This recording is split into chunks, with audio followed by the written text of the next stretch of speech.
السلام علیکم حضور. سورہ البقرہ کی آیت 21ویں آیت میں اللہ تعالیٰ فرماتا ہے اور یاد رکھ جب تیرے رب نے فرشتوں سے کہا کہ یقیناً میں زمین میں ایک خلیفہ بنانے والا ہوں.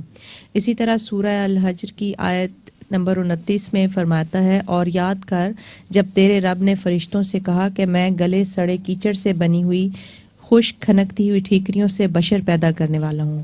حضور پہلی آیت میں خلیفہ اور دوسری آیت میں بشر کا ذکر ہے. کیا ان دونوں سے مراد حضرت آدم علیہ الصلوۃ والسلام ہے؟ بشر سے مراد حضرت آدم نہیں ہے بلکہ انسان ہے بحیثیت مجموعی، اور آغاز ہے انسانیت کا، پیدائش کا. یہ امر واقعہ ہے کہ لوگ پرانی دوسری کتابوں میں پڑھتے ہیں کہ مٹی سے پیدا کیا گیا، مگر خشک کھنکتی ہوئی مٹی سے پیدا ہونے کا سوال کسی کے ذہن میں نہیں آ سکتا تھا. یہ قرآن کریم کا معجزہ ہے کہ اس نے یہ بات کی، اور سائنسدانوں نے تحقیق کے بعد یہ نتیجہ نکالا ہے کہ سمندر میں جب پہل زندگی کا آغاز شروع ہوا تو وہ ریسائکلیبل پروسیس تھا، یعنی کیمیکلز جو بنتی تھیں وہ دوبارہ پھر واپس پانی کے اندر اسی طرف چلی جایا کرتی تھیں جس سے پہلے جہاں سے بنی تھیں.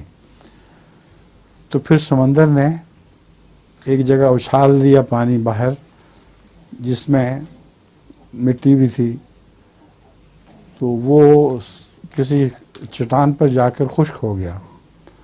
جب وہ خشک ہو گیا تو تہ بتہ خشک تہیں بن گئیں، اور ان کے اندر جو کیمیکل جو تھی وہ ایسی صورت اختیار کر گئی کہ وہ ریورسیبل نہیں تھی، دوبارہ واپس نہیں جاتی تھی.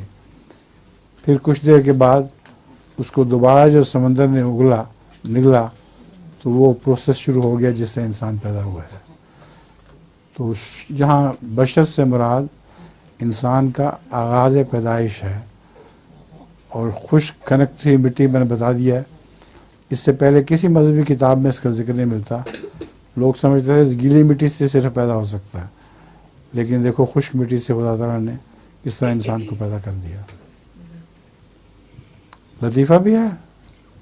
جی حضور، ایک دفعہ ایک چھوٹا بچہ بار بار دعا مانگ رہا تھا، اے اللہ جاپان کو پاکستان کا دارالخلافہ بنا دے، جاپان کو پاکستان کا دارالخلافہ بنا دے. اس کے ابو بڑے پریشان ہوئے، کہتے تم کیوں بار بار یہ دعا مانگ رہے ہو؟ کہتا آج میں پیپر میں یہی لکھ کے آیا ہوں.